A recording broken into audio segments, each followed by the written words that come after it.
Masayang lumapag ng Kapi sa magkakaibigang Baron, Noel at Gabgab. Yun ang kauna-unahan nilang travel bilang mga ganap na graduate ng kolehiyo. High school pa lang ay binabalak na nila ito. Kaya naman walang paglagyan ng kanilang tuwa nang payagan sila ng kanilang mga magulang. Halos isang buong araw ang itinagal nila sa biyahe. Puyat at pagod ang kanilang inabot pero hindi na nila yun naramdaman. Ang mahalaga sa kanila, nakarating na sila sa probinsyang yun. Magiging maginhawa ang buhay nila sa kanilang pagbabakasyon doon. Wala na kasi silang iniintindi na gastusin maliban na lang sa pambili nila ng mga pagkain. Libre na kasi ang apartment na kanilang titirhan. Ang apartment kasi na yon ay pagmamay-ari ng naning ni Noel. Isang malaking advantage para sa kanila na may matutuluyan sila roon. Dahil base sa naning ni Noel, ay pahirapan din talaga ang makahanap doon ng mauupahan. Kahit kasi moderno na ang panahon, bilang pa rin sa daliri ang mga paupahan sa lugar na kanilang pinuntahan. Sa wakas, nandito na rin tayo. Uy, sigurado kang alam mo kung saan ang apartment ng mama mo rito ah. Oo nga, wala kang tiwala no. Paano ko magtitiwala? First time mo lang din namang makapunta rito. Magaling ako sa direksyon no. Pero pre, matanong ko lang bakit ba dito sa Capiz naisipan ng mama mo na magtayo ng apartment? Di ba dapat sa Maynila kasi mas maraming uupa kaysa rito? Yung bahay kasi na yon, dating bahay ng lolo ko. Minana ni mama. Kesa ipag-iba, pinagkakitaan na lang. Business-minded kasi mama ni Noel. Kung sa bagay, tama nga naman na pakinabangan ng mga itatapon na. By the way, malayo pa ba yung lalakarin natin papunta dun sa barangay na sinasabi mo? Malayo pa kung lalakarin natin. Pero syempre, sasakay tayo ng jeep para mas madali. Oh, ayun na pala yung jeep Parahin nyo, dali! Kumaway-kaway si Gabgab sa jeep at hinintuan din naman sila nito. Hindi gaanong punuan sa sakyan, hindi gaya ng sa Maynila na halos magkapalit-palit na ang mukha ng mga pasahero. Buti pa dito sa Capiz, wala gaanong pasero na siksikan. Sa Maynila, putik. Maamoy mo na hininga ng katabi mo Natawa na lamang si Baron at Noel. Makalipas ang halos 5 minutong biyahe ay narating na rin nila kaagad ang Barrio Mariano. Nakangiti pa silang nakatingin sa malaking arko sa bungad ng lugar. Masasabi ni Noel na yun na ang pinakamaaliwalas na probinsya na napunta niya sa buong buhay niya. Unang tingin niya pa lang sa lugar, palagay niya ay walang tsismosa doon. Yung kulay pulang gate na mahaba, yun yung sa amin. Kaya simulan na natin maglakad papasok. Masigla at masaya ang tatlo habang tinatahak ang daan. Lupa pa ang daanan noon pero ang mga kabahayan ay puro bato na. May mga distansya nga lang yon na ilang metro bago ang kasunod na bahay. May mga poste na rin ng ilaw na sa palagay naman nila ay gumagana. Sure ka ba na ayos lang ang mama mo? Na kahit 1 buwan tayo tumira rito? Ayos na ayos sa kanya yon. Siya pa nga nagsabi na magtagal tayo rito Ito na kasi yung graduation gift niya.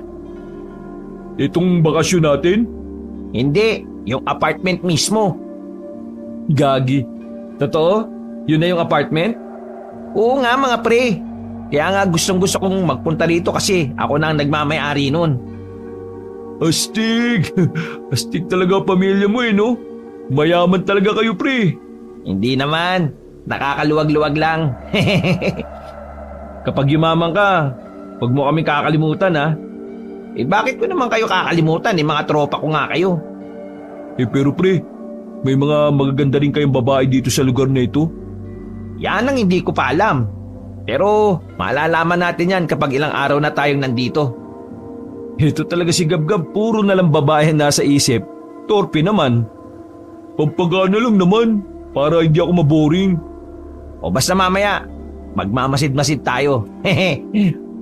Oh, yun na yata yung apartment niya pre. Kulay pulang gate. Wow, 3rd floor! May rooftop pa! Binilisan ng tatlo ang kanilang lakad. Paglapit nila sa gate ay pinindot nila ang doorbell. Bagya namang nakabukas ang maliit na gate. Pero syempre, hindi sila pwedeng pumasok ng basta-basta. Maraming nakatira doon at baka hindi matuwa sa kanila. Kaya naman, hinintay nila na lumabas mula roon ang matandang lalaki na katiwala ng nanay ni Noel. Hintayin na lang natin si Mang Fajardo. Kilala ka ba ni Mang Fajardo? Nag-usap na kami kahapon sa call ni Mang Fajardo. Nakita na rin naman niya yung mukha ko sa FB. Natigil ang kanilang usapan nang dumating ang isang matandang puti na ang buhok. Pero mukhang malakas pa rin. Nakasuot ito ng fitted na damit na talagang bumabakat pa ang malaki nitong dibdib. Halos pumutok na rin ang mga manggas ng damit nito dahil sa malaking muscle. Unang tingin ni Baron, batid na niyang alagang-alaga na matanda ang katawan nito. Sa palagay niya nga, kayang-kaya silang ibalibag ng matanda nang walang kahirap-hirap. Pre, maskulado yan ah. Parang kaunting pagkakamali lang natin, bibigwasan tayo eh. Shh! Huwag ka maingay. Seryoso silang tiningnan ni Mang Fajardo. Parang inuhusgahan sila nito mula ulo hanggang paa. Sino sa inyo si Noel na anak ni Maricel? Ako po yun. Ako po yung anak ni Maricel. Pagkasabing yun ni Noel ay nawala ang pagiging seryoso na matanda. Agad na umarko ang malapad nitong ngiti. Dahil doon ay nabawasan ang kaba na magkakaibigan sa matandang yun. Buti naman at hindi ka naligaw. Nako, hali kayo. Pumasok kayo dali. Sabi ko na nga ba, ikaw yung anak ni Maricel eh. Ikaw lang kasi yung gwapo sa inyong tatlo eh. Ay, hindi naman po. Nilait pa tayo ng pasimple. Kaya nga eh, bigwasan ko kaya. Dinala sila ni Fajardo sa parang kantin sa likuran ng apartment. Namangha naman si Baron dahil minsan lang siya makakita ng apartment na may kasama na ring kainan. Pinaupo sila ni Fajardo sa bakanting lamesa at sinabing maghintay. Pinagluto sila nito ng pagkain. Habang naghihintay sila roon, ay nakatingin sa kanila ang ibang tao na naroon.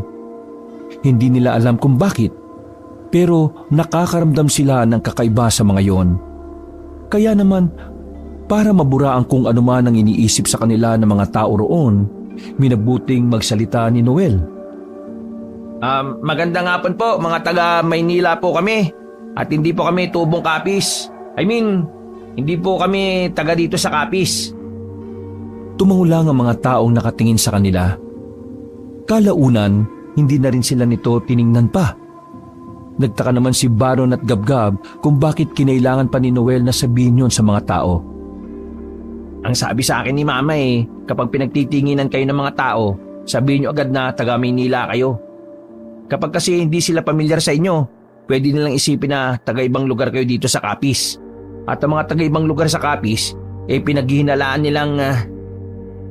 Lumapit si Baron at Gabgab para ibulong ni Noel ang karugtong na sasabihin. Aswang. Nakatinginan si Baron at Gabgab na may naguguluhang muka. Aswang? Totoo ba talaga yung theory na maraming aswang sa probinsyang ito? Hindi ko alam kung totoong marami. Pero ang alam ko lang, totoong talagang meron. Ang kwento sa akin ni Mama nung bata pa siya rito yung tatay niya may nakalabang aswang daw sa gubat.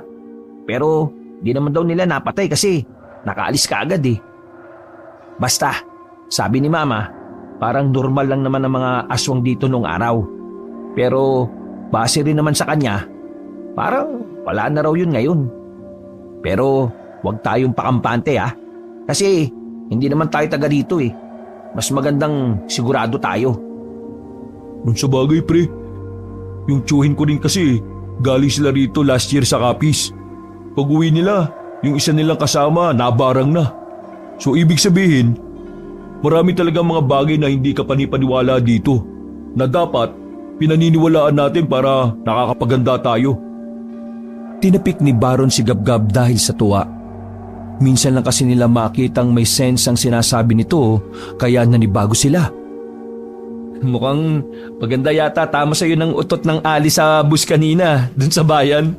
Nagiging matino yung mga sinasabi mo Tama naman ako, di ba? Paniwalaan mo rin ang paniniwala ng iba kung gusto mong mabuhay sa lugar na hindi mo kinalakihan. Oh, ayan na yung pagkain natin Stop na muna yung aswang-aswang na yan. Nanahimik na rin sila nang ihain na ni Fajardo ang kanilang pagkain. Agad naman nilang tinikman yon. Munti ka nang masabi ni Gabgab na hindi masarap dahil matabang. Pero buti na lang, mas plastic pa sa plastic ang binata kaya hindi nakahalata ang matanda. Ganun pa man, naubos pa rin naman nila ang inihain ni Fajardo. Makalipas ang ilang minuto, hinatid na rin sila na matanda sa isang kwarto. Ang silid na yon ay tinatawag nilang semi-VIP. Hindi naman sobrang ganda, pero higit na mas malaki at mas maayos kumpara sa mga pangkaraniwang kwarto na naroon. Sinadya talaga ng nanay ni Noel na doon sila tumira dahil 3 silang magkakasama. Kapag may kailangan kayo o di kaya kapag may katanungan kayo, kausapin nyo lang ako ha. Pumunta kayo dun sa kantin. May kwarto doon kung saan ako natutulog. Magsabi lang kayo. Ay, siya nga pala, Noel. Bukas na bukas din, asikasuhin natin yung pag-transfer ng apartment sa pangalan mo. Maaga tayo bukas ha. Sa ngayon magpahinga na muna kayo dahil alam kong wala pa kayong matinong tulog mula kahapon. Sige po, maraming salamat po sa inyo, Mang Fajardo. Hindi nakapagtataka na kung bakit pinagkatiwalaan kayo ni Mama. Magaling talaga kayo. Walang anuman. Ginagawa ko lang naman yung trabaho ko Ngumiti sa kanila ang matanda at isa-isa silang tinapik sa balikat. Pagkatapos ay umalis na rin ito. Agad na sinalampak ni Gabgab ang katawan nito sa malambot na kama. Habang si Noel at Baro naman ay binuksan ng bintanang gawa sa salamin. Pagdungaw nila sa baba, nakita nila roon ng parang maliit na garden. Maraming tanim na kung ano-ano. Pero karamihan ay puro gulay. Goods na goods tumira dito pre Kaso nasa Maynila pa rin talaga yung opportunity. Yun nga rin ang naiisip ko. Napatingin silang dalawa kay Gabgab nang makita nilang may hinahalongkat ito sa malaking bag nito. Oh, bakit Gab? May nawawala ba sa'yo?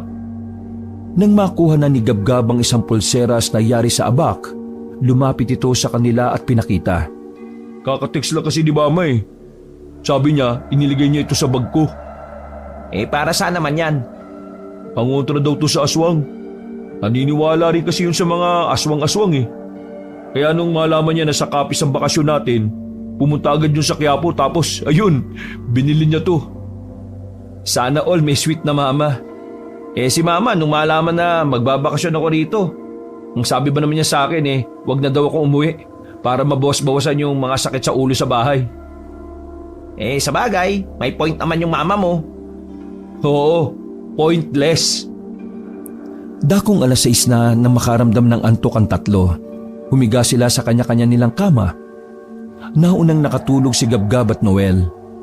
Pero si Baron, kahit na inaantok na sila, ay hindi pa rin siya mapakali sa higaan. Mga 7:00 na ng gabi nang bumangon si Baron. Naisipan niyang magpahangin na lamang sa rooftop. Habang tulog ang dalawa, lumabas siya ng kanyang silid. Hinawakan niya ang hagdan patungo sa rooftop. Napangiti siya nang makita niya yon sa dulong bahagi ng apartment. Pag-akyat niya roon, nakita niya ang isang babae na nasa kabilang bahagi ng rooftop. Nakatingin lang yon sa malayo habang hinahangin pa ang mahaba nitong buhok. Marahan ang naglakad si Baron patungo sa railings. Pero hindi pa man siya nakakarating doon. Lumingon na sa kanya ang babae. Miss? Pwede bang tumambay dito? Blanko lamang ang reaksyon ng babae nang sumagot ito sa kanya. Pwede naman. Bakit? Hindi mo ba alam? Bago ka lang ba rito? Oo. Bago lang ako dito. Actually, nararating lang namin kanina. May kasama ka pala? Oo, kasama ko yung anak na may-ari ng apartment na ito. Ganun ba? Itsang katahimikan ng namayani noong mga sandaling yon. Hindi na rin naman nagsalita pa ang babae. Pasimple namang tumingin si Baron sa dalaga. Aminado siya na kahit saglit lang niyang natitigan ang mukha nito, masasabi niyang maganda ang dalagang yon. Maya-maya pa ay hindi inaasahan ni Baron na magsasalita ulit ang babae sa kanya. lumapit ito sa kanya at seryosong nagbigay ng paalala. Huwag kayo masyadong makihalubilo sa mga hindi nyo kilala. Lalo't taga Maynila kayo. Lapitin kayo ng masasamang loob. Masasamang loob? Tulad ng alin? Ng aswang? Tumitig sa kanya ang dalaga ng makahulugan. Nakaramdam naman ng hiya si Baron kaya idinako na lamang niya ang mga mata sa ibang direksyon. Tama ka, aswang. Maraming aswang dito. Kaya mag-iingat kayo. Isang saglit ay pilit ng ngiti lamang ang huling ipinakita ng dalaga sa kanya. Gusto sanang itanong ni Baron kung ano ang pangalan ng babae. Pero sa kasamaang palad ay hindi siya nagkaroon ng lakas ng loob. Tila ba mas naging torpe pa siya kumpara kay Gabgab. Medyo weird, pero maganda siya. Napangiti pa si Baron, pero nawala din ang ngiti niyang yon nang maisip muli ang mga sinabi ng babae. Wala pa silang isang araw doon pero puro aswang na kagad ang sumisiksik sa utak niya. Hindi naman na nakapagtataka dahil noon pa man ay marami ng haka-haka sa probinsyang yon. Hindi lang din talaga makapaniwala si Baron na may taong magsasabi sa kanya na magbibigay babala tungkol sa mga aswang. Dahil wala naman na siyang gagawin sa rooftop, bumalik na lamang siya sa kanilang silid. Masarap pa rin ang tulog ng dalawa ng mga oras na yon kaya pinilit na lang din niyang makatulog. Paggising niya kinaumagahan, wala ng tao sa dalawang kama. Bumangon siya habang nagmumuta pa. Nakita niya si Gabgab na kalalabas lang ng banyo. Katatapos lang maligo. Oh, nasan si Noel? Di ba maaga silang aalis ni Mang Fajardo? Inisikaso yung paglilipat ng pangalan ng apartment sa pangalan ni Noel. Ay, oo nga pala. Sabi ni Noel, baka abutin siya ng gabi dahil may dadaanan pa raw siyang iba nilang kamag-anak eh. Gusto mo ba sumama muna sa akin? O bakit? Saan ka naman pupunta? Sabi ni Mang Fajardo kanina bago sila umalis, sa kabilang baryo raw may perya. Magtitrip lang ako doon para naman hindi ako mabagot. Bukas pa kasi tayo mamamasyal, di ba? O sige, maliligo lang din muna ako. Mabilis na naligo si Baron. Pagkatapos ay kumain muna sila sa kantin. Mga 9:00 na ng umaga nang lumabas sila ng apartment. May mga nakasalubong pa sila sa gate na nakatingin sa kanila. Para bang kinikilala sila ng mga yon. Pero hindi na lamang nila pinansin.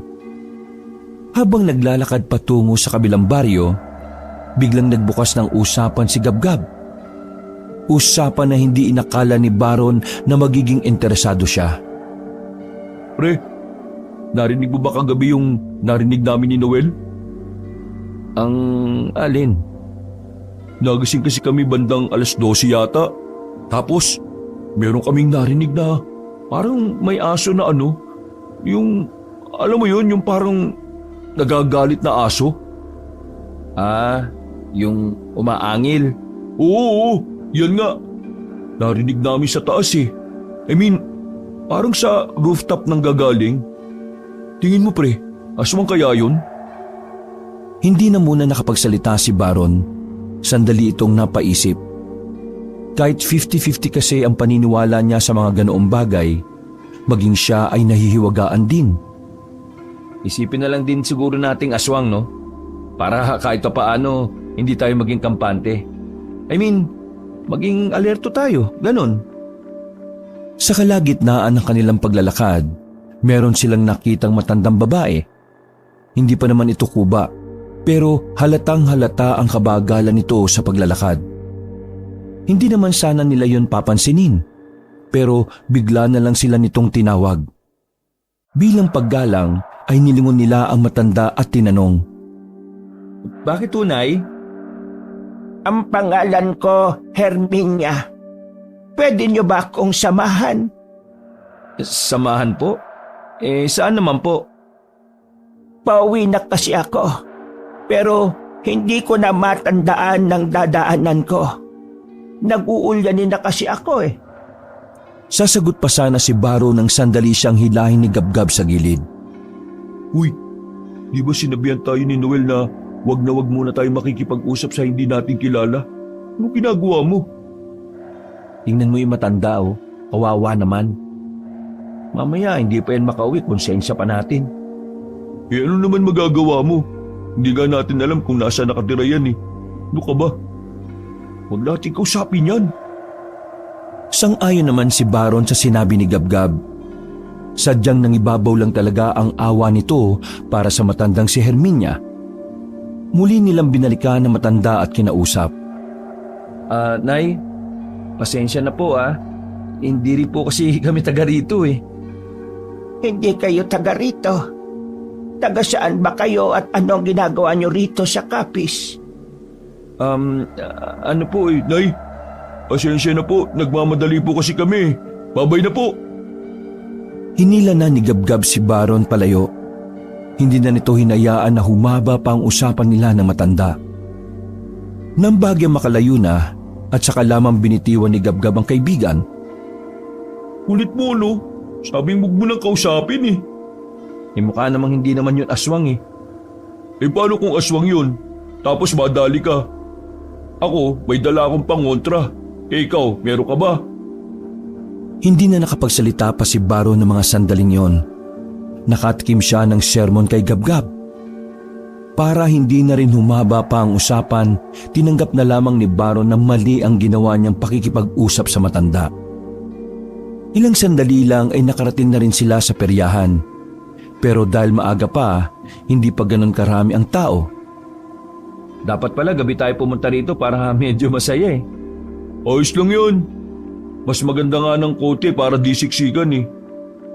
Ayun, doon tayo. May laruan doon oh. Color game. Eh tika, may pera ka ba? Wala. Ikaw meron. Ay naku, papalibre na naman tong dukhang ito. Tara, tara! Lumapit sila sa color game at agad na sinubukan ng larong yon. Pero makalipas lang ang ilang minuto ay tinigilan na rin nila dahil parang inaasawa sila ng kamalasan. Pumunta naman sila sa isang booth. Pumasok sila sa loob pero wala namang tao. Base sa mga nakikita nila, parang booth ng isang magician yon. May mga kahon kasi roon nakakasya ang isang tao. Lalabas na sana sila nang biglang may dumating na dalaga. Namukhaan yun ni Baron. Pero hindi na niya yon nagawang kausapin pa nang bigla itong pumasok sa isang kahon. Miss, anong ginagawa mo dyan? Miss, baka hindi ka makahinga dyan. Sandaling bumukas ang kahon at nagsalita ang babae. Kita nilang tarantang-taranta ang mukha nito. Kapag may naghanap sa akin, pakiusap. Huwag niyo ako ituturo. Nagsarado ng muli ang kahon. Napapakamot na lamang sa ulo ang dalawa.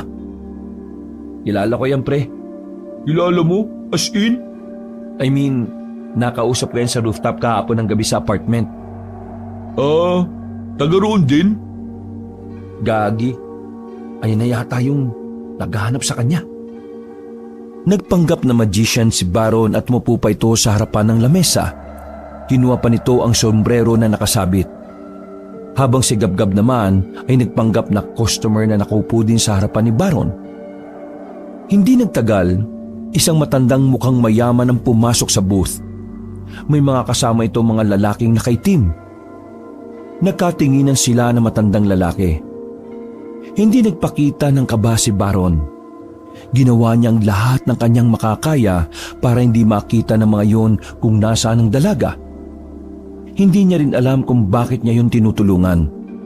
Basta ang alam lang niya, kailangan sila ng babae. Magandang araw po, sir. Ano pong kailangan nyo? Magpapahula po ba kayo? Magician ka pre, hindi manghuhula. Gusto nyong makakita ng isang magic na hindi nyo makakalimutan at araw-araw nyong mapapanaginipan?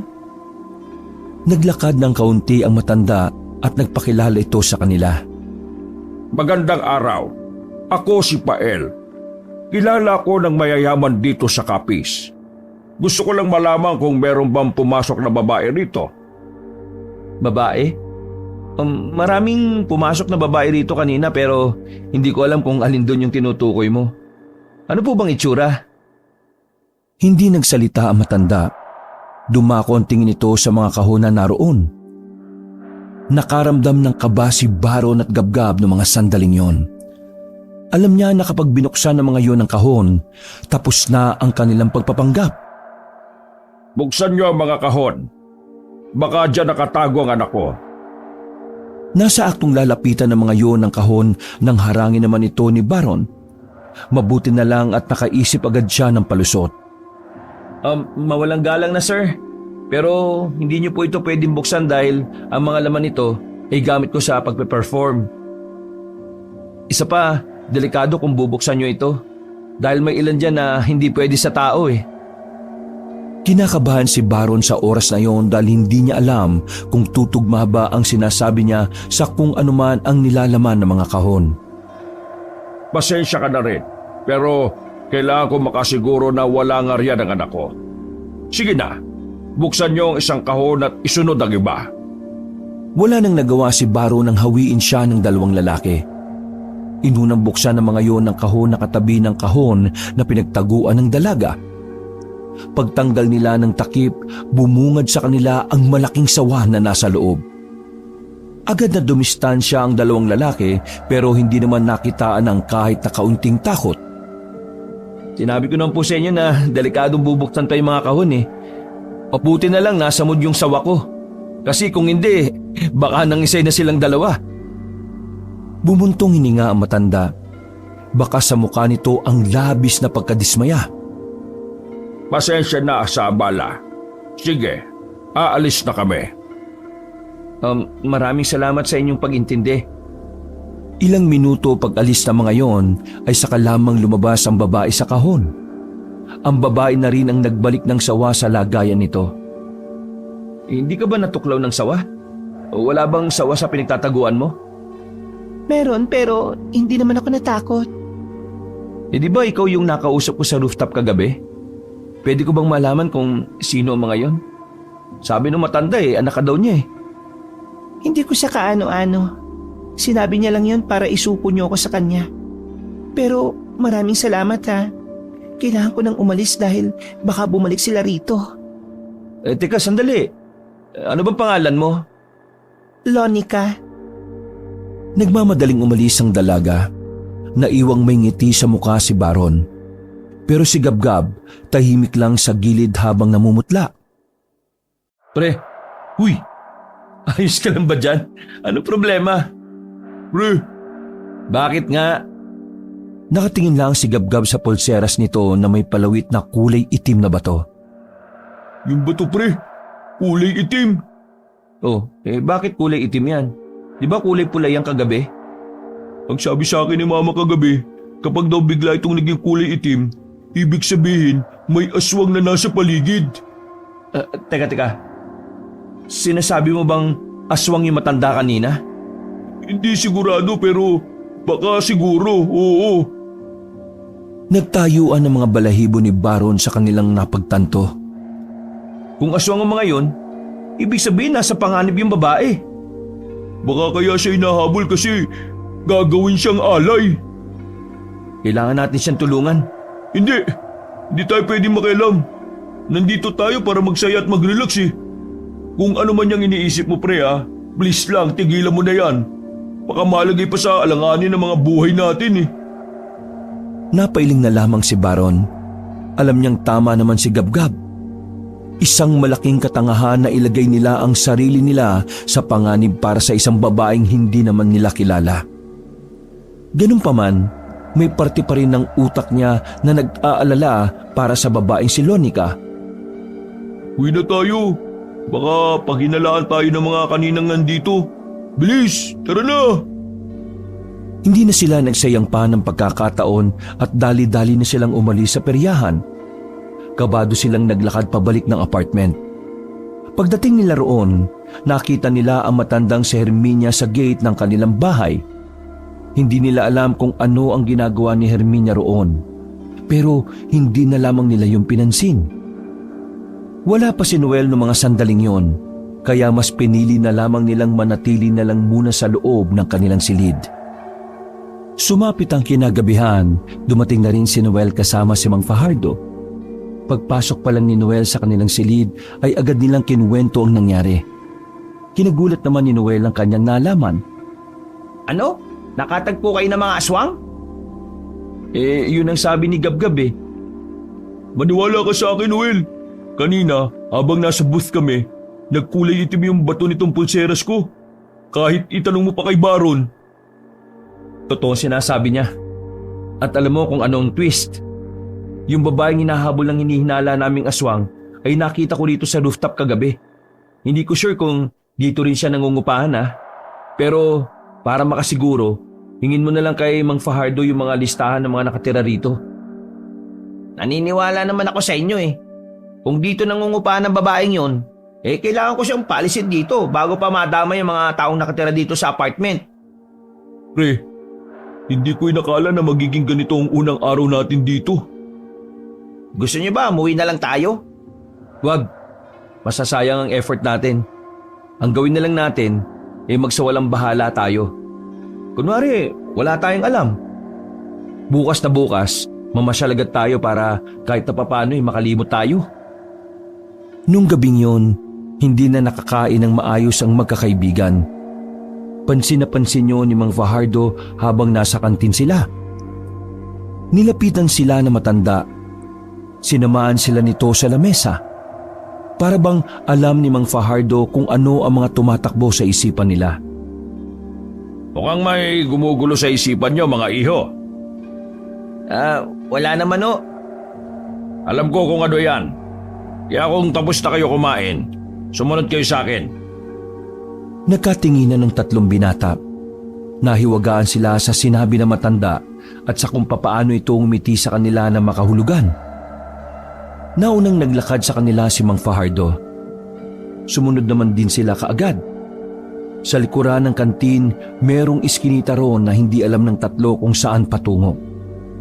Basta't nakabuntot lamang sila sa matanda.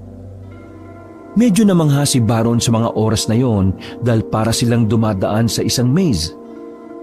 Nasa 3 minutong lakaran lang naman ang kanilang ginawa at hindi rin naman yon nalalayo sa apartment. Nakarating na rin sila sa isang simpleng bahay. Ito ang bahay ko. Sa nakikita nyo, mula rito matatanaw ang apartment. Sinadya ko talagang dito itirik ang bahay ko para kahit wala ko ron nababantayan ko pa rin.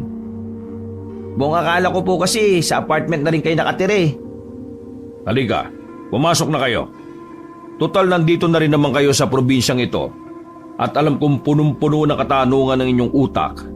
May sasabihin ako sa inyo. Pumasok sila sa bahay. Maliit lamang ang loob. Tumungo sila sa kusina ng bahay at binuksan ni Mang Fajardo ang ref na naroon pero hindi na gumagana. Tara na, pumasok kayo. Nakatayo lang ang tatlo sa pintuan ng kusina habang nagtataka sa sinabi ng matanda. Sinasabi niyo po na papasok kami dyan sa ref? Ngumiti lang sa kanila ang matanda at pumasok na rin sa loob ng ref. Nagulat naman sila kaya agad silang lumapit doon. Saka lang nila napagtanto na ang ref pala na yon ay ang nagsisilbing pinto ng hagdanan na nakita nila roon. Tangya mga pre, parang ganito yung nakikita ko sa pelikula ni James Bond Ha? Wala naman ako matanda na may ganitong eksena sa James Bond Napanood ko lahat ng episode dun kahit pati yung bold. Tara, sundan na natin si Mang Fajardo. Paano, mauna na ako Puro kayo bold Pumasok sila sa loob ng ref. Bumaba sila sa hagdanan. Bukas naman ang ilaw roon kaya maingat silang nakababa. Sa tapat ng isa pang pintuan, naroon si Mang Fajardo na naghihintay. Mang Fajardo, ang cool naman ang sikretong passageway ninyo. Hindi to passageway. Ito ay may tuturing kong hideout. Hideout? Bakit po kayo gumawa ng hideout? Ginawa ko ito bilang proteksyon ko sa mga aswang. May alam din po kayo sa mga aswang? Sige na, pumasok na muna kayo sa loob at doon niyo malalaman kung ano ang mga isasagot ko. Binuksan ng matandang si Fajardo ang pintuan. Pagpindot nito ng switch ng ilaw sa silid, bumungad sa kanila ang mahahaba at matataas na kalibre ng baril na nakasabit pa sa pader. Bukod pa roon, meron din mga katana sa kabilang dingding naman. Mang Fajardo, inyo ba lahat yan? Parang mga batang namamangha ang mga binata habang pinagmamasdan ng mga sandata na naroon. Sa puntong yon, lalong naging mataas ang tingin ni Baron sa matanda. Palagay niya, hindi lang basta pangkaraniwang tao si Mang Fajardo. Sinimulang usisain ni Baron ng mga tattoo sa katawan ng matanda.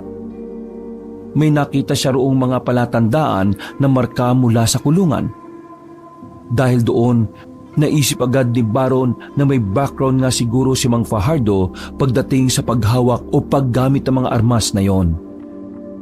Sa akin ang lahat ng ito. Pero huwag kayo matatakot sa akin ha.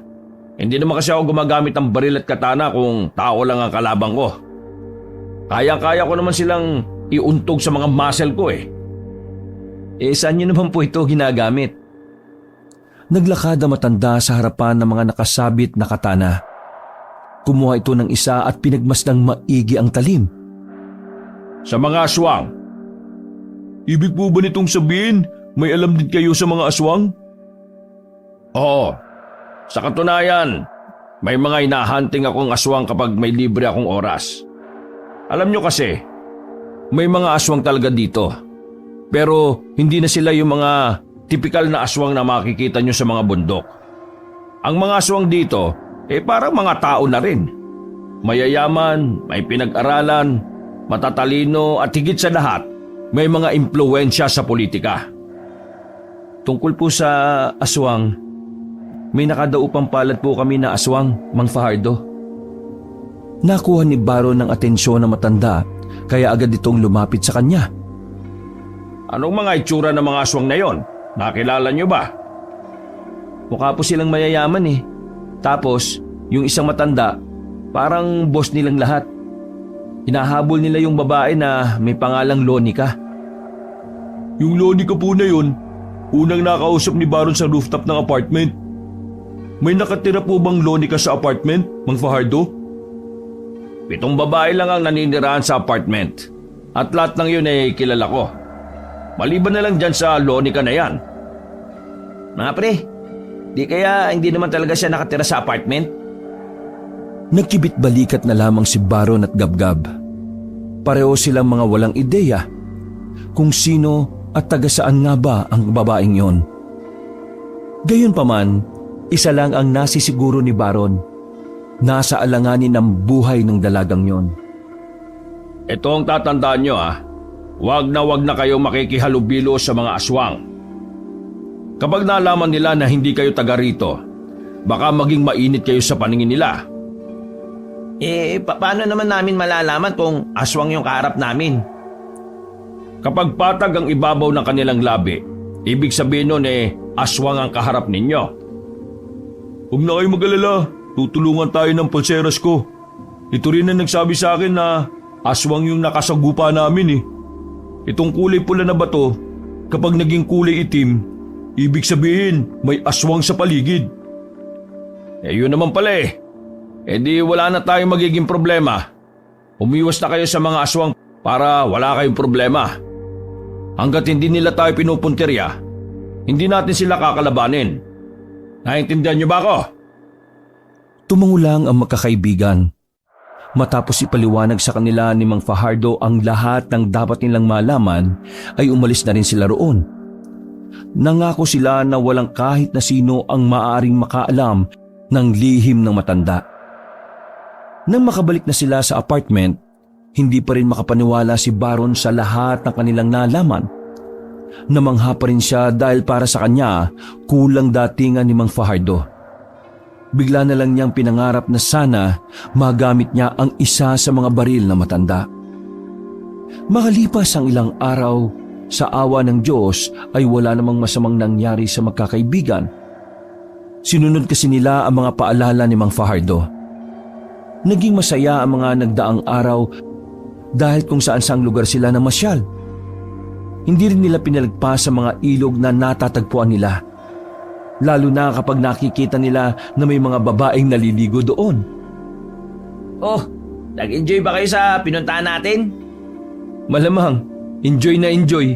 Ang daming mga nakatupis kanina sa ilog eh. Oh, akala ko nga hindi na tayo uuwi. Mga loko, hindi naman yun ang tinutukoy ko eh. Ang tinutukoy ko ay yung lahat ng napasyalan natin ngayong araw. Pauwi na sila noon habang sakay ng jeep. Wala silang pakialam kung pinagtitinginan na sila ng mga kapwa pasahero dahil sa kaingayan nila. Lahat naman masaya eh, pero mas masaya talaga nung nasa ilog tayo, di ba Gab? Omsim, Lodi. Natatawa at napapailing na lamang sa kanila si Noel. Ilang sandali lang ay pumara na rin sila at bumaba. Malayo pa lang, natanaw na agad nila ang isang matanda sa harapan ng kanilang gate. Nakatayo lamang yun doon na parang naghihintay ng dadaan na tricycle. Nang medyo malapit na sila ay nakilala ni Baron at Gabgab ang matanda. Hindi sila pwedeng magkamali. Ang matandang yon ay ang nakita nila noong patungo sila sa peryahan. Nagtataka si Baron kung bakit yun naroon. Hindi niya naman nasabing nagkataon lang yon dahil pangalawang beses na yon. Napatingin kay Baron at Gabgab ang matanda nang nasa tapat na sila ng gate. Hindi na lang sana nila yon papansinin pero tinawag silang dalawa. Mga iho, Mawalang galang na po. Kilala niyo po kami? hindi ka naman kasama.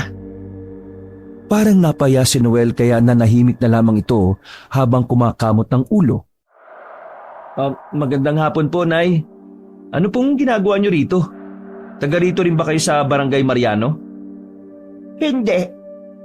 Nag-aabang lang ako ng masasakyan. Sabi kasi nila dito raw madalas may dumaraan eh.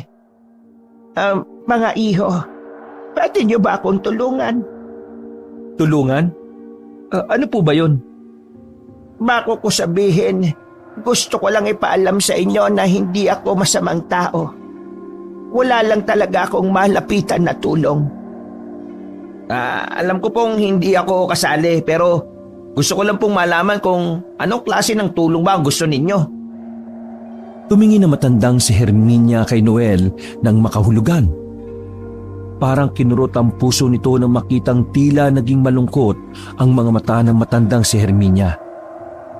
Kahit si Gabgab na ayaw na sanang patulan ng pakikipag-usap doon ay parang naawa na rin.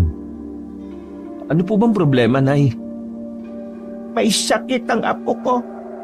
Pero wala akong magawa para gumaling siya dahil wala naman akong pera pambili ng gamot. Isang araw na siyang may sakit. Kung pwede lang sana, ihatid niyo ako sa bahay. Wala rin kasi akong pamasahe. Magmamakawa lang ako sa masasakyan ko.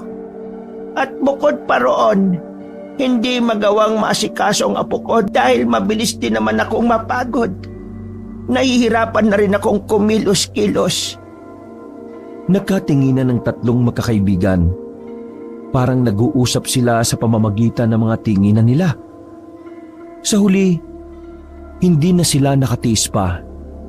Dahil nadala sila ng awa, pumayag silang tulungan na matanda. Kahit na maigpit na sinasabi sa kanila ni Mang Fajardo na huwag silang makikipag-usap sa mga taong hindi nila kilala. Ganito na lang, Nay. Bibili po tayo ng gamot na kailangan ninyo. Pagkatapos, ihatid po namin kayo sa bahay ninyo. Basta po, alam nyo kung saan kayo nakatira, ha?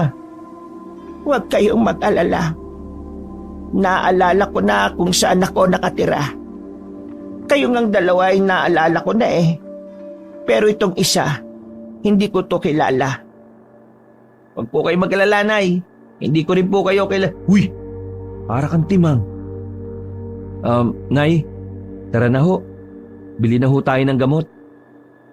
Noong mga sandaling yon, hindi malaman ni Baron kung bakit ang gaan-gaan ng kalooban niya sa matanda. Kahit si Gabgab na hindi komportable nung una, ito pa ang unang nagsuggest na tulungan na lang nila si Herminia. Bumili sila ng gamot. Lahat ng kakailanganin para gumaling ang trangkaso at panghihina ng apo ng matanda ay binili na nila. Sa harap din ng butika ay may napara na rin silang tricycle. Bumiyay sila agad at makalipas lang ng halos 20 minutos, nakarating na rin sila sa isang pang baryo. Ang baryo ng Alvaro. Nay, ang layo naman pala ng tirahan ninyo. Malapit lang naman kami noon sa Mariano. Pero napilitan kaming lumipat ng apo ko rito.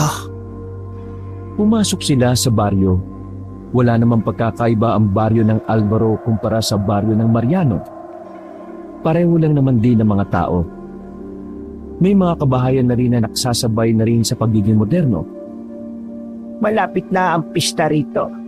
Sa makalawa na. Sana'y makadalo kayo para may kasama kami ng apo ko. Isang katahimikan lang ang naitubo ng tatlo. Hindi kasi nila masagot ng oo ang matanda dahil una sa lahat, hindi rin naman sila magtatagal doon. Pangalawa, wala silang balak na maging parte ng buhay nito. Gaya ng sinabi ni Mang Fajardo, hindi sila dapat magtiwala sa mga taong bigla na lamang nilang nakikilala. Naglakad sila ng halos 5 minuto. Pumasok sila sa isang iskinita. At ang bahay na sinasabi ng matanda ay nakatirik pala sa isang liblib na lugar. Nakalisyon sa opisyal na daan ng baryo. Gawa lamang sa kahoy ang bahay at may bakuran na hindi naman kalakihan. Pero kahit na papaano ay malinis naman. Naunang lumapit ang matanda. Habang hinahanap ang susi sa bulsa ay nag-usap-usap muna ang tatlo. Guys, tama ba ginagawa natin? Hindi kaya magalit si Mang Fajardo kapag nalaman niyang sumama tayo sa hindi natin kilala? Wala naman siguro masama. At saka, mukha namang hindi aswang si nanay. Sandaling tumingin si Gabgab sa bato ng kanyang pulseras. Hindi pa rin nagbabago ang kulay nito. Isang indikasyon lang yon na walang aswang sa paligid o kinaroroonan nila. Tulungan natin bago pa tayo magsisi na wala tayong ginawa. Ganon din naman ang tinuro sa akin ni Mama eh. Maging mabait tayo sa matatanda. Kasi hindi natin alam kung gaano na lang ang itatagal nila sa mundo. Ay nako, namiss ko bigla yung lola ko. Nilingon sila ng matanda at sinenyasang pumasok na sa loob. Gasera lang ang ilaw doon pero dahil malaki ang gasera ay maliwanag na maliwanag sa loob. Pagtingin nila sa babaeng nakahiga sa papag, nakatinginan si Baron at Gabgab. Nakilala nila ang babaeng naroon. Maging ang babae ay nanlaki rin ng mga mata nang makita sila. Sandali, apo niyo po siya? Oo, apo ko siya. Bakit? Hindi ka ba naniniwala? Ay nako, hindi po. Ano po kasi? Hindi. E di, hindi ka nga naniniwala. Nay, ang ibig sabihin niya po ay naniniwala siya. Ang totoo po niyan, nakilala na namin ang apo niyong yan. Lonica po ang pangalan niya, di po ba? Namilog ang mga mata na matanda. Bigla itong kumuha ng itak at tinutok sa kanila. Nay, wala ho kaming ginawang masama sa kanya. Sabihin niyo sa akin, kayo ba ang nanakit sa apo ka? Hindi sila yon. Sila ang kinukwento ko sa inyong tumulong sa akin nung hinahabol ako ni Lolo Paen. Pero hindi kasali yung isa. Kamot ulo na naman si Noel. Extra karakter lang yata ako dito eh. Kumalma ang matanda sa kanyang narinig. Binitiwan na ng matanda ang hawak-hawak nitong itak.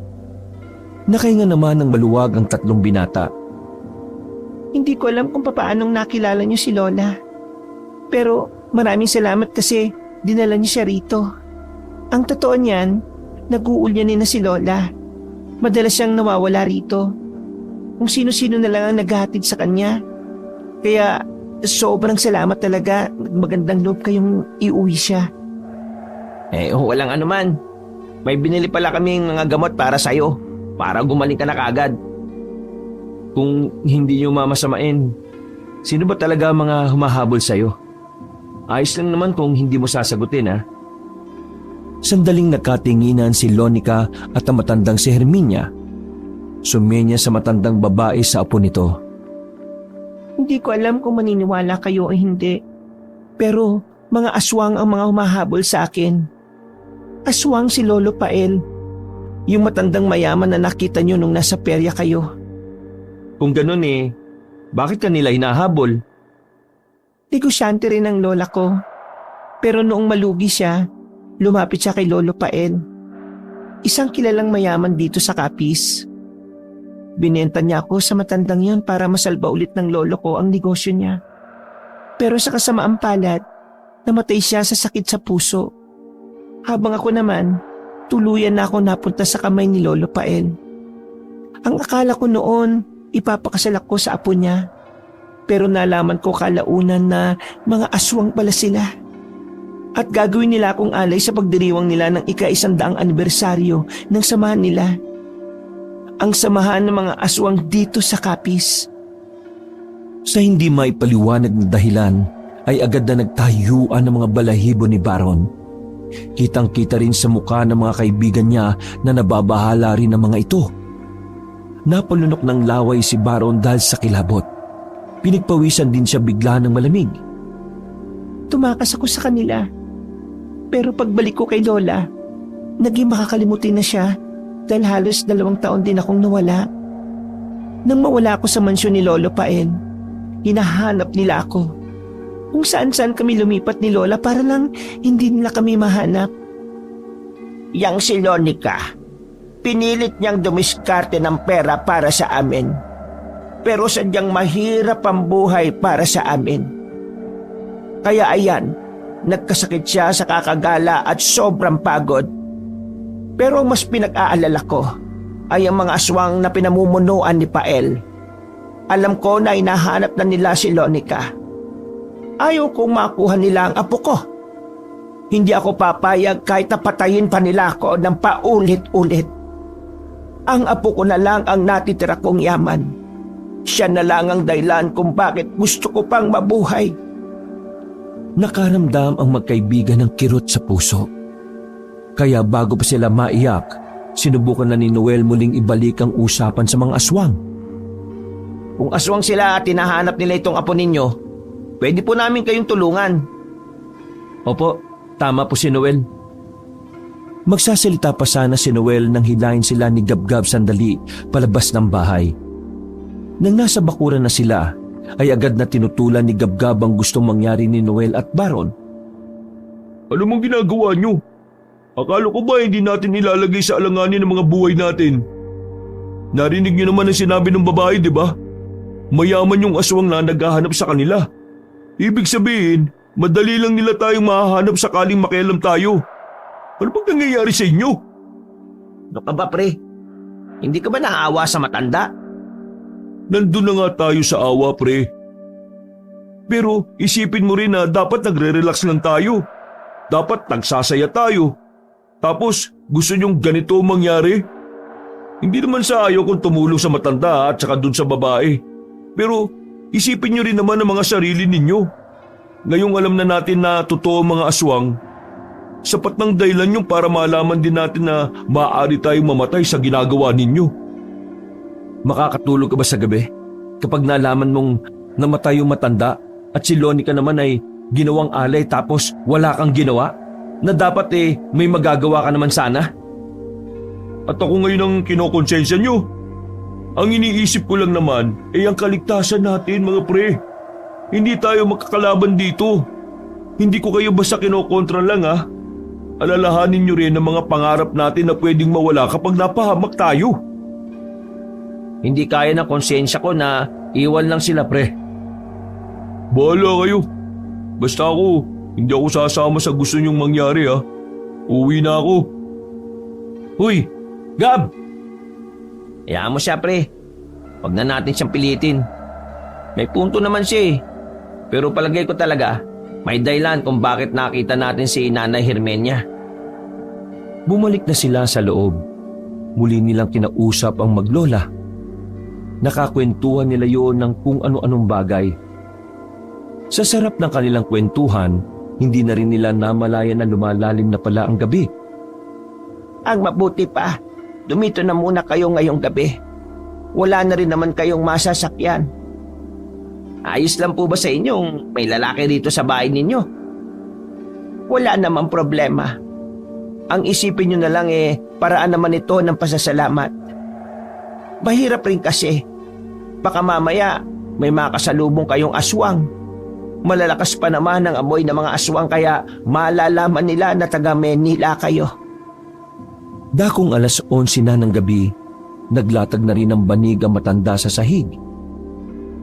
Magkatabi si Baron at Noel sa sahig, habang ang maglola naman ay nasa papag. Hindi makatulog ang magkaibigan ng mga sandaling yon. Hindi sila sanay na naririnig nila ang mga kuliglig sa paligid. Kulob kasi ang apartment kaya hindi nila naririnig ang mga kuliglig sa gabi. Sumapit ang 1:00 ng madaling araw. Bigla na lang bumangon ang matandang si Herminia. Nabigla si Baron at Noel kaya napalingon din sila. Bakit po? Anong problema? Hindi sila pinansin ni Herminia. Tumayo lang ito basta at lumapit sa pintuan. Pasimple itong sumilip sa kanila. May mga nararamdaman ako sa labas. Hindi ako mapalagay. Lonica, ihanda mo ang sarili mo. Mga iho, pakiusap. Alalayan niyo ang apo ko. Paano? May iwan ako rito. Ay, sandali po. Aalis kami ng ganitong oras? Nararamdaman kong paparating sila Lolo Pael. Ang matandang yon. Napakalakas talaga ng amoy ng impaktong aswang na yon. Pero huwag kayo mag-alala. Akong bahala.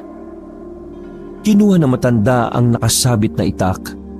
Ang itak na yon ang nagsilbing tapang na matanda. Na ang totoo, alam naman niya na hindi yon uubra sa mga aswang.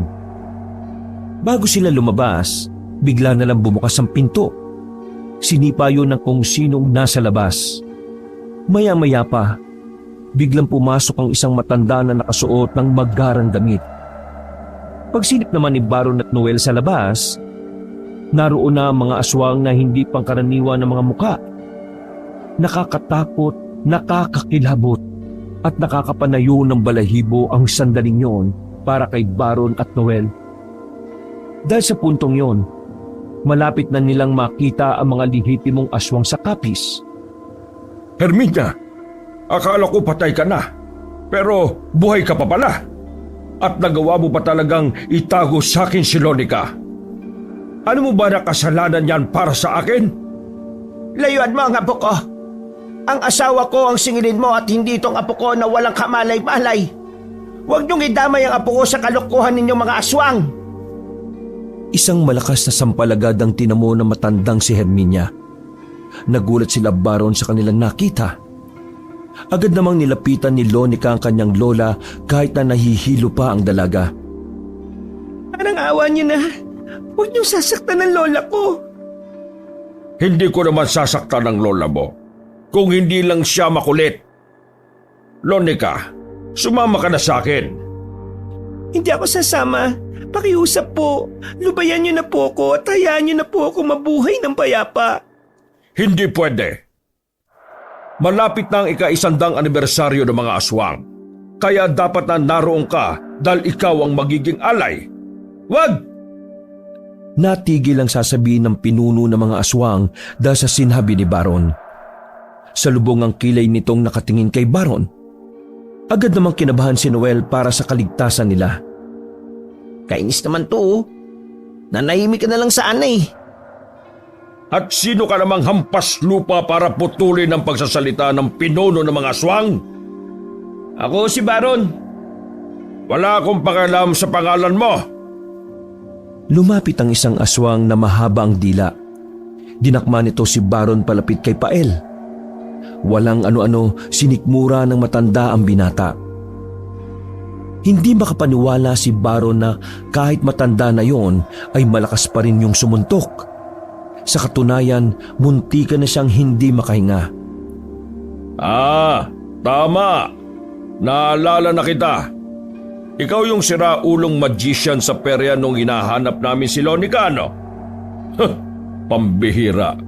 Niloko mo ako. Marahas na dinakma ng matanda ang buhok ni Baron at iniangat ang ulo nito. Alam mo ang ayaw ko sa lahat? Yung nangingielam eh. Payapa na sana ang buhay mo, kaso pinili mong kalabanin ng mga aswang. Isang malakas na sampal din ang natanggap ni Baron. Sumubsob pa ito sa sahig dahil sa lakas. Dalhin niyo na ito si Lonica. Itong dalawang lalaking ito, kainin niyo kung gusto niyo. At itong matandang to, sunugin ninyo. Tuwang-tuwa ang mga aswang ng mga sandaling yon. Pilit nilang hinihigit ang magkaibigan. Habang si Lonica naman ay dinala na rin palabas ng mga aswang. Huwag niyong kunin ang apo ka! Mga walang iya kayong mga aswang kayo! Mga salot! Ngunit kahit na anong gawin ng matanda, ay hindi na niya nagawa pang lapitan ang apong si Lonica. Si Baron at Noel naman pilit ding nagpupumiglas pero masyadong malakas sa mga aswang na may daladala sa kanila. Buong akala nila ay katapusan na ng kanilang buhay. Pero bago sila makalabas ng bakuran, nakarinig sila ng malalakas na putok ng baril. Lahat ay napayuko na lamang dahil sa mga umalingaw-ngaw na putok ng baril. Dahil sa madilim ang paligid, hindi malaman ng grupo ng mga aswang kung saan nagmumula ang putok na yun. Ilan sa mga aswang na ang tinamaan ng bala. Sugatan na rin ang iba. Nabitiwan na rin ng mga yon si Baron at Noel, gayon din ng babaeng si Lonica. Halika dito, Lonica! Pasimpleng tumakbo ang dalaga palapit sa kanila. Nang maabot na ni Baron ang babae, mabilis silang tumakbo patungo sa kinaroroonan ng matandang si Herminia. Atras na muna! Atras! Walang nagawa ang mga aswang dahil sa hindi nila makitang kalaban. Noong mga oras na yon, nakita nilang kanya-kanya nang umalis ang grupo ng matandang si Pael. Nakahinga ng maluwag si Baron at Noel. Ilang sandali lang, dumating na si Gabgab. May hawak-hawak pa itong 45 na baril. Nakita rin nilang kasama ni Gabgab ang matandang si Fajardo. Dala-dala nito ang mataas na kalibre ng baril. Noel, nasaktan ba kayo? Ako hindi. Pero si Baron at si Nanay Herminia, sinaktan ng mga aswang. Bumuntong hininga na lamang si Fajardo. Naiinis sa ginawang desisyon ni Noel at ni Baron. Pero wala na itong magagawa dahil nangyari na ang kinatatakutan niya. Alalayan niyo maglola. Aalis kagad tayo rito. Gab, maraming salamat ah. Akala ko talaga iniwan mo na kami. Patitis ko ba kayong dalawa? Bilis! Bilis na! Kilos na! Baka dumugin na tayo ng mga tao rito.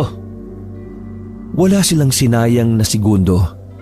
Nilisan agad nila ang bahay na yon at sumakay sa daladalang L300 ni Fajardo. Dumiretso sila sa apartment. Pero minabuti na matandang lalaki na pansamantala munang itago ang maglola sa kanyang sikretong silid.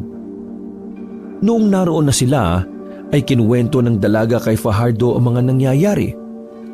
Nang malaman ni Fajardo ang plano ng grupo ni Pael, dito na mas naintindihan ng matandang lalaki ang sitwasyon.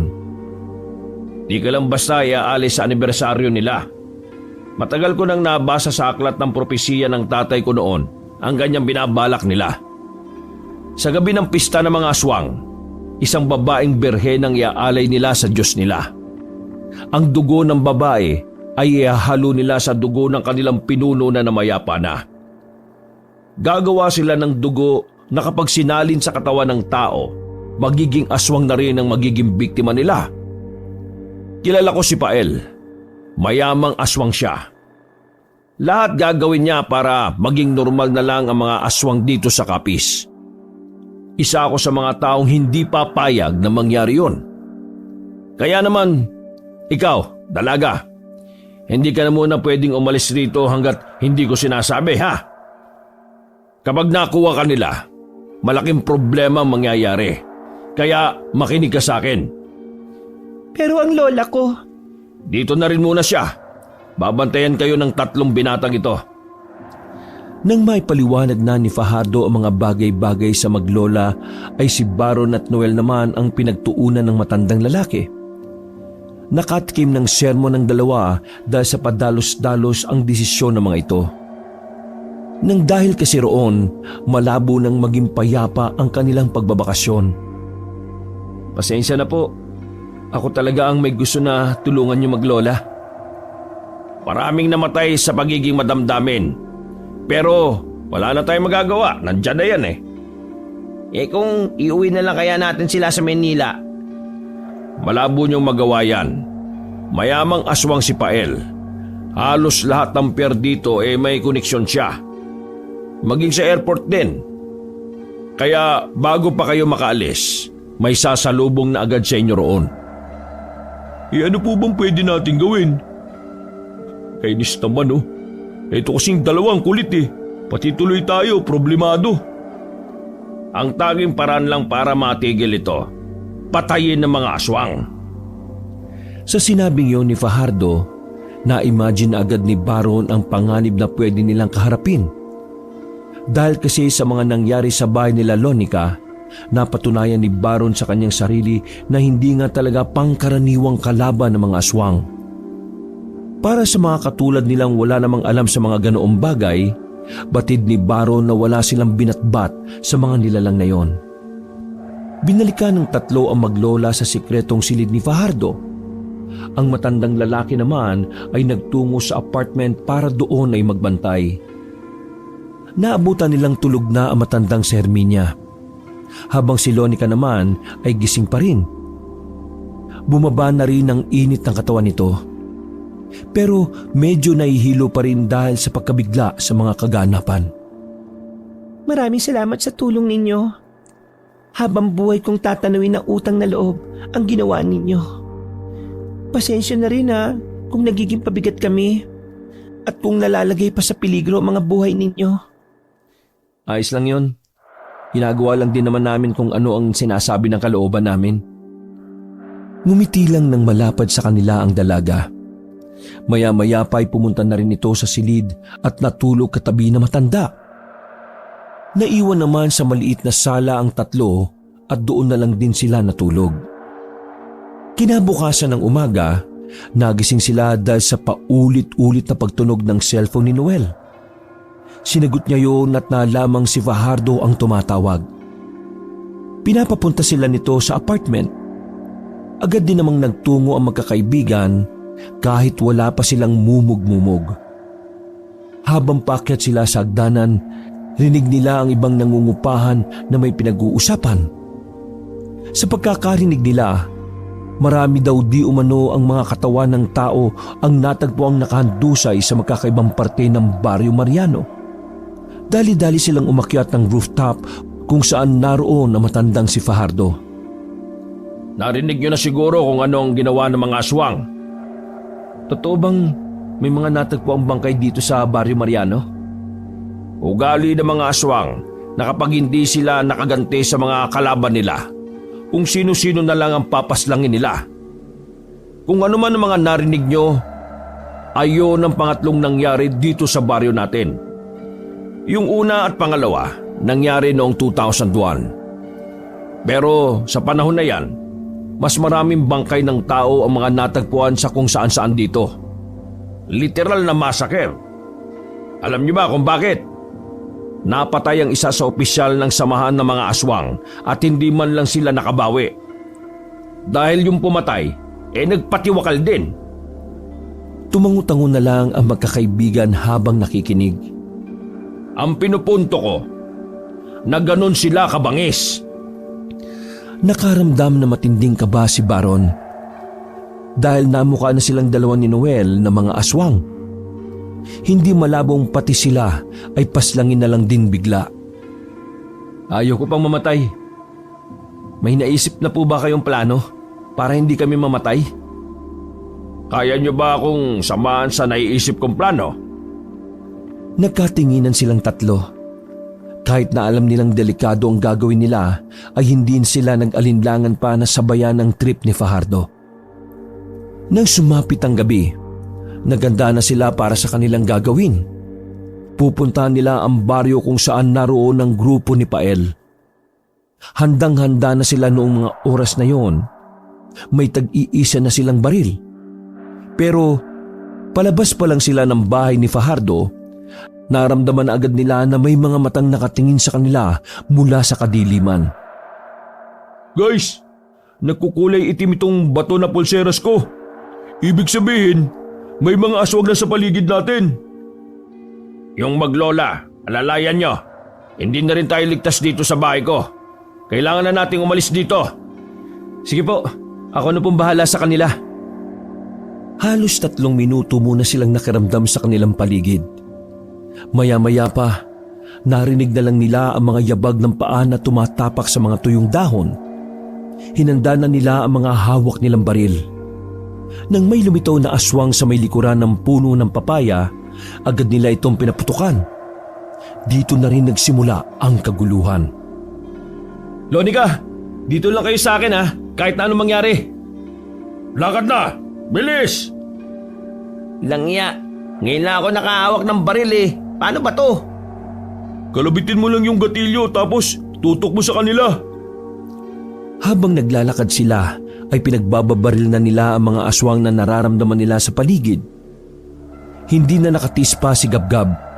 Binuhat na nito ang matandang si Herminia para mabilis na silang makarating sa iskinita.